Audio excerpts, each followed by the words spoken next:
मी शांतीलाल सुरतवाला, पुणे. आज पुराव्यासकट बोलतो आहे तुमच्याबरोबर. नाही, फेकाफेकी अजिबात नाही. आता गव्हर्मेंट ऑफ इंडियाने आपल्याला जुन्या गाड्यांना नंबर प्लेट बदलायला सांगितले आणि सरकारने त्याचे दर जाहीर केले. टू व्हीलर, स्कूटर गोव्याला 155 रुपयाला नंबर प्लेट मिळणार, महाराष्ट्रात 450 रुपयाला नंबर प्लेट मिळणार.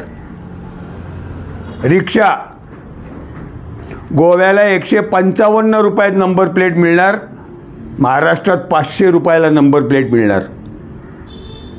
4 चाकी वाहन, कार गोव्याला 203 रुपयाला नंबर प्लेट मिळणार, महाराष्ट्रात 745 रुपयाला नंबर प्लेट मिळणार.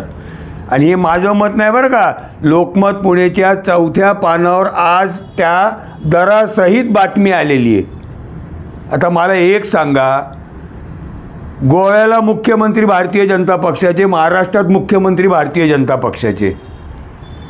गोव्याच्या सरकारला 155 रुपयात नंबर प्लेट मिळते आणि ठेकेदारकडनं महाराष्ट्र सरकार 745 रुपयाला नंबर प्लेट घेते. वरच्या पैशाचं काय? कोण खाणार हे पैसे? गोव्याला नंबर प्लेट जो बनवून देतो त्याला टेंडर द्या ना. मी तुम्हाला गेले अनेक दिवस हात जोडून सांगतोय, महाराष्ट्र सरकार श्रीमंत असो किंवा गरीब असो, सगळ्यांची लुटालुटी करतायत, आपले पैसे लुटतायत. जरा डोळे उघडे ठेवा.